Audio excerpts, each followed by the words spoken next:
if you're the Bills. Totally right. Like, I mean, there's two parts to this. A, what I just said about are the Bills willing to wait if they really like him as an idea?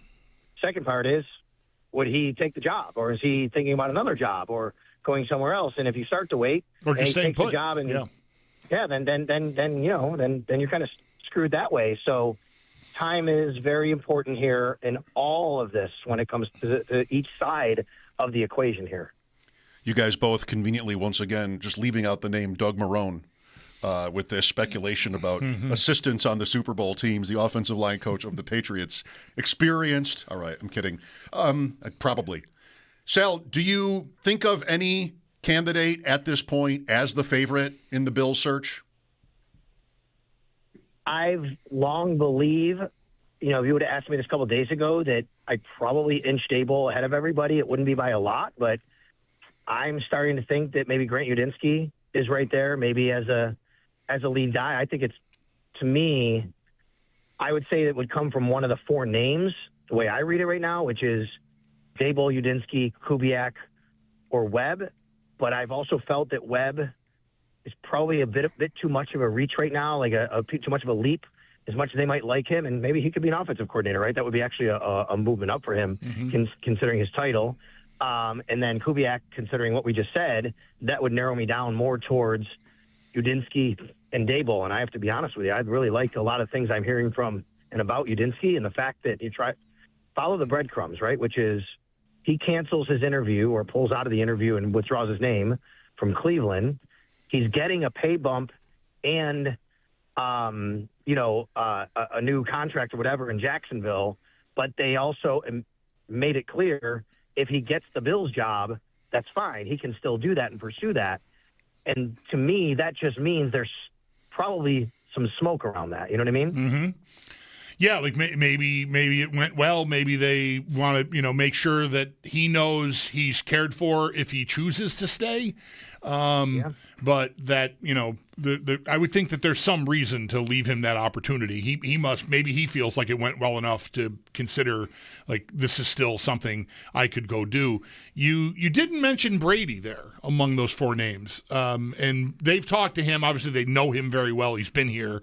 And unlike Kubiak, like, there's nothing in the way there with Brady. Is there a reason you omitted him, or was it just you just didn't mention him? I never really felt he was near the front of the line here. Okay. The minute that they fired Sean McDermott and the way that everything went down was handled and talked about, I've kind of felt that nobody on staff would get this job. I don't know if you can do that. I think the optics of that, would look a little weird. Like, hey, we know we're going to fire the guy who's been in charge of all this, and because that we haven't gotten to a Super Bowl, but hire somebody who's been on staff with him for the last several years, who's kind of been a leader of the group anyway. Mm-hmm. It just feels a little different. It feels a little odd to do something like that. So I've never felt that Joe Brady was in any position to be near the front of this line, like I said, although I would say that Josh Allen matters here, right? And if Josh Allen says, hey, I don't want you to let Joe Brady leave the building, then that would matter. I don't know if Josh feels that way. I'm sure I know they get along, they like each other, and all that. He's talking about him very highly, but I omitted him on purpose, I guess, is the answer to your question, because I've just never felt that he would be a top candidate. What happened with Mike McDaniel, if you know? I don't know what happened, but just kind of knowing how these things go and seeing that, I believe today he did sign in L.A., right, with the Chargers. Mm-hmm. I get the feeling that he probably felt, you know what, I got a good thing in L.A., they want me, I could keep going through the process. What if I do that and get to the end and it's not right for me, if it's not right for them, let me just take the, bird in the hand kind of sort of thing and take a year away to reevaluate and maybe get my stock up and see what else is out there. So it feels like that is the case. Whereas Rivers, and you guys know this, I said this last week to you guys about Rivers. Made sense. Like, to me, always, the whole thing about Phillip Rivers to me was always, you know what? He wants to be a coach someday. The agent and Josh Allen agent are the same guy. Agents for both. Why not get in the same room, let my client get some experience, which is valuable for him going through the interview process because he wants to be a coach. And then you guys can also pick his brain, and you never know. If there's something you like there, maybe you revisit him for a staff spot down the road. And I've never felt that he was going to actually get the job. And I think that that's kind of proven out here. And the fact that he has withdrawn and said, not right for him, family, all those kinds of things. I think his son is a senior right now in high school, and you guys know he coaches that team and all that. It just never felt like it was going to be time for him. Yeah. How much of a concern, if it's one at all for you, Sal, is there that Udinsky has not been a play caller? You know, like if we're dipping into an offensive head coach is what we're thinking about, and he certainly has been working on that side of the ball, both in Minnesota and now in Jacksonville with Liam Cohen. But I wonder, like, is this a guy – I'm assuming he doesn't have a binder full of plays. Or maybe he does. He's been preparing for this moment. I don't know. I just wonder if he's got, a book, so to speak, that he's ready to show them what he can do if he's not ever been a coordinator, at least in the NFL. Well, I guess the first question would be, do you plan on calling plays? Right? We don't know that. I mean, maybe he wants to be a head coach and says, I'm going to hire an offensive coordinator. I want to be the CEO. I want to hire Brian Daboll or Davis Webb or somebody else. Mm-hmm. We don't know that. Now, I think that the assumption is, and I think you would be on board here, that you hire him, he's going to call the plays, right? And that's fine.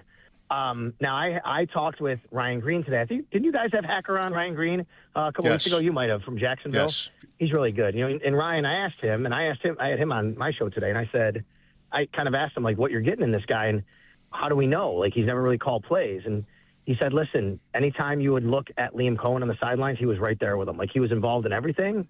So my guess is he would just kind of pull out, hey, I've been with Liam Cohen, I've been with Kevin O'Connell, I've been with all these really excellent play callers and offensive minds, and all it is really a transfer of me doing the same thing that they've been doing, but I've kind of been the proxy, so to speak, doing the same thing. So is it a concern for me? Sure. If he's going to be the play caller, I kind of need to know what that's going to look like, but I would take a leap of faith in thinking that he's been around these guys, he understands it, he knows it. We don't know. Does he say, like, look, I might not be the play caller. I might hire somebody to do that. He's got, references, even at a young age. Yeah. O'Connell in Minnesota and Cohen in Jacksonville, and even perhaps Matt Rule, who was at Baylor when Udinsky was a grad assistant. I don't know if he would have a book of plays at that point of his career, but, I would think in this kind of situation, somebody over there knows Kevin O'Connell, and he would talk to you about just like, what came from Grant Udinsky. By the way, I want to say, too, and I don't mean this to be sarcastic, but in thinking of this idea that these candidates have, like, books and evidence, I just imagine Brady just showing hook and ladders over and over. Look, has anybody ever perfected the hook and ladder? I don't think so. I did every this week. 3 times. We did this it worked every time. Lost all the games. 19 yards. It worked 3 times. It worked every time. This is an example of what I can bring to your program. Just saying. I was thinking about the same kind of thing, and sort of the same lines the other day, which is, if I'm Brian Daboll, as much as they know me, I walk in there and I literally just put on a highlight tape of Josh Allen in 2020 and 2021. Okay. That's all you got to do, right? Like, here, I was your guy here when this all happened. You want to be showing receivers open, right? Like, because otherwise you're showing a Josh Allen tape. Here's what I was able to do. All the stuff that got them off the ground, Sal. Play action and motion and the sort of the cheat code stuff that not everybody in the league was doing. And then it's like, look, here's Gabe Davis, who you'd never heard of before, alone 20 yards downfield. Thank you very much. Yeah. Well, I wonder, like, Sal, Udinsky, to me right now, feels like my favorite idea. Right. Something could change that. I ask you the question about the play calling because, it's one thing that could cause you to want to pump the brakes on it a little bit, but mostly everything I've read and heard about him sounds really, really positive. Although, that's the case with most of these guys, like the way the machine works. Right? A guy is this candidate, and there's a pool of them. You don't usually get what are the negatives on their resume. It's always propping up what they've done and what they can do for you. And I wonder, like, with all that said, how realistic, you just said it, like maybe Udinsky doesn't call plays, maybe Daboll calls plays. Like, I gotta feel like who you're gonna bring with you is maybe in this case, because you've lost, at least for now, you've lost your defensive coach. I guess they could retain Babich and try to keep that in place and have some continuity on that side of the ball if they so choose. But Like, who is Grant Udinski bringing with him to run the defense, right? Yeah. If you tell me if Jim Schwartz doesn't get a head coaching job, he wants to come work with Grant Udinski, then Grant Udinski goes even higher up my list, although it's hard to get higher than one, right? If Brian Daboll wants to stay here and work as the coordinator with Grant Udinski, same point. Like, that sounds like a dream team to me. Can I count on that? Like, I just wonder how possible it is that they end up pulling more than one of these names into the boat during this cycle for jobs under whoever gets the head coach job. Well, I think that the Daboll and Webb names, those guys, in this particular situation could be more likely than in many other situations when these things come up, present themselves, simply because of their affinity for this place and this quarterback.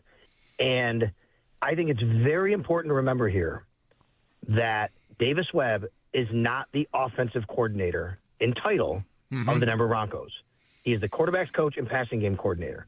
Offensive coordinator, calling plays or not, is a bump. It is not a lateral move.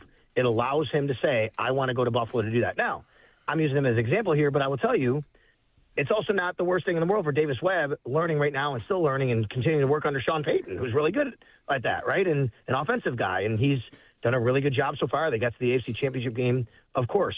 But I think in this situation, that guy, Davis Webb, knowing, okay, Josh Allen, offensive coordinator, same thing with Brian Daboll. Now, Daboll, he's been around the league, and the reporting is, he would have an opportunity maybe to go to Tennessee to be the offensive coordinator. And he could very well take that. He also, we know, he loves Buffalo. His kids still live here. He loves coming back to Buffalo. He loves Josh Allen. Like, I just think that it's a little unique right now with those names still possible to do what you're saying, Bulldog. Now, on the other side of the ball, yeah, it's a big question. I wanted that today too, which is, well, who are you going to get for your defensive coordinator? I'm trying to figure out, like, what connections does Udinsky have? Who's in Jacksonville with him? Who is in, Minnesota with him? It's funny you bring up Jim Schwartz, because the opposite, actually, when you said, like, could he bring Jim Schwartz? I think, according to Ryan, actually, Ryan Green was on with me today, and I think this makes sense. Ryan Green said a reason why he might have pulled out of Cleveland was because Cleveland wants to keep Jim Schwartz in the building, and they may have told him, if you get hired here, you got to keep him. And he said, no, I want my own guy. Interesting. So there's some of that going on. So all of these things could really kind of be tied together, obviously. What was, I know we've talked about this maybe even recently, but back then, 2021 is Daboll's fourth and final season with the Bills. That's 13 seconds. He then parlays his experience here into the Giants job. And Webb was on the team. That was his 1 year with the Bills. What's the skinny on, like, how the quarterback room worked? Because Webb is getting, like, this credit for being an important voice on that offense, and this is a Daboll offense. What went down? So Davis Webb, I think you guys probably remember this. When he was here in Buffalo, it was known right away that he wanted to be a coach. Like, he was gearing his career towards coaching. And in fact, at that time, I remember people going, well, he's just become a coach now. Well, we wanted to play. I mean, he's making money, and it's a different life being a player versus a coach. And he was still in, younger part of his career. But he's always wanted to be a coach. He's geared everything he's done towards where he is right now. So when he was in these meetings, when he was in the quarterback room, a lot of what he did was trying to see things through a coach's lens. Yes, he was still a player on the team, but he was very much involved in helping Josh prepare for games. And it wasn't from necessarily a coach's standpoint. It's almost like Micah Hyde last year, right? Coming back, and the development of Cole Bishop and what he mattered. And Jordan Poyer this year. And I've talked with Cole Bishop and Jordan Poyer about that. And I said, well, what is the dynamic when you're in there together? And I think it's probably the same, which is sometimes you just need some different eyes who see it from a different lens. You can talk through it and say, what are you seeing here? What are you doing? And I think Davis Webb, that was that guy for Josh Allen. And he was doing it for his own purposes of, I'm going to be doing this someday. I'm going to be a coach someday. And that's what everything was geared towards. And then obviously once a couple of years went by and Davis Webb knew that he wasn't going to be really getting a shot to be a quarterback in the NFL, he said, okay, that's it. I'm going to coach. Let's go. I got these connections. And off he went. And it was regarded to be a very, very, good tight and smart quarterback room where they all just kind of contributed their voices. And he did go to Daboll's Giants to play in his second season. He was the third-string quarterback on the overachieving Coach of the Year Giants team that beat Minnesota in the playoffs. So Webb was the third-string guy there. Daniel Jones, Tyrod Taylor, and then Webb. Yeah, and Brian has also had an assistant named Shea Tierney who's been with him. You might remember his name. Shea has been with him since Alabama, and he came to Buffalo with him, and then he went to New York with him. And I don't know like where Shea's situation stands right now, but like I wouldn't doubt if he came back. He was a part of this organization who got a lot of credit. Remember when Matt Barkley came in that Jets game and like had this incredible game that day? Like Shea Tierney got a lot of credit that week for working with Matt Barkley during that week and getting him ready. So, there's different people that obviously this would impact to have maybe some ties to Buffalo before. Webb played their Week 18 game. It's his one start in the league, the Giants. In that 22 season, they lost to Philadelphia through a touchdown pass to, the name's hilarious, Kenny Galladay. Week 18 finale. Wow. That might have been it for Galladay. I don't know. Sal, a couple takeaways from you about yesterday's games. What do you have on each game? I mean, the decision not to kick the field goal, I think was important, obviously, in the moment. And I get it. We always second guess these things. But in the moment, I thought he should have, just because of the conditions, just because of the fact that maybe this is going to be a low scoring game. So that obviously hurt. A week ago, I tweeted, the Patriots are going to play Jarrett Stidham, and because of that, they're going to go to the Super Bowl. And then all of a sudden, it started off okay, but guess why they're going to the Super Bowl? Because Jarrett Stidham made a terrible, horrible mistake with the football. And that's really kind of the difference in the game and where they are. It just sucked that, the conditions there, you couldn't really get a real game out of that. Wild game last night, though. I just think, I'll say this. If you were, and one of the names that I was thinking about over the weekend that I didn't think was getting enough maybe love or thought was Chris Shula, maybe for the Bills, right? Not that I had necessarily heard anything, but I wonder if the Bills would entertain Chris Shula. Maybe it's still down the road they can here now that his season's over. But man, Clint Kubiak was much better than Chris Shula yesterday, offense to defense and how all that went down. I also think as great as Sean McVay is, you go back many years, he's made a lot of really questionable decisions late in games with timeouts and clock management. And I think yesterday was another one, and there was a timeout there he shouldn't have taken. And it goes back to a couple of years ago, that same thing happened, NFC Championship game. So I think Seattle's the better team than New England. I think that Seattle, I know they're favored, but, you give 2 weeks here, Drake May can throw the football down the field, and a couple times, Stafford was able to take advantage of that. You guys were talking about the Super Bowl 50. Well, this is a rematch. Remember what happened then, Mike? Your little Thursday night opening game. night. Remember opening night was the rematch. Well, guess what? Next year, Patriots do play Seahawks next year. Yeah, I keep thinking about your Australia point. Or was it someone else who said maybe that's the opener because of the distance to travel, and that's the Rams? But that well, what I was led to believe was, and I believe this might happen, I'm not sure. So the NFL can't actually play Friday night next year on opening weekend because of the rule about high school sports and whatever. And I think you guys, you know that there was a rule about that that's in play. People talk about. I don't think they can play Friday night next year like they did this year because of the calendar and where it falls. I think they can play Saturday night, and I think that would be week 1, Saturday night in Australia. That allows, like Saturday night our time, whatever it be there. That allows them to have a little extra time to get back to the States. Okay. And then maybe they would play Monday night the following week. Okay, so that wouldn't even be the opening game. The opening game would still be probably the Thursday night game at the home of the Super Bowl winner, and then you have the Rams. This is a version of the Brazil game, I suppose. We'll have time. Yeah, but the issue, Mike, I think you're referring to might be if the Rams had actually won the Super Bowl. How would they play in Australia week 1? You're supposed to open up the stadium. You're supposed to open the season week 1 in LA. And I think that's where the fly in the ointment came in. And what do you do with Australia? Do you put that week 2? You know what I mean? What do you do with Australia? Indeed. Well, that'll be fun to get into when it's time. And we decided that was today. Very good. Thank you, Sal. We'll talk again very soon. All right, guys. Thanks a lot.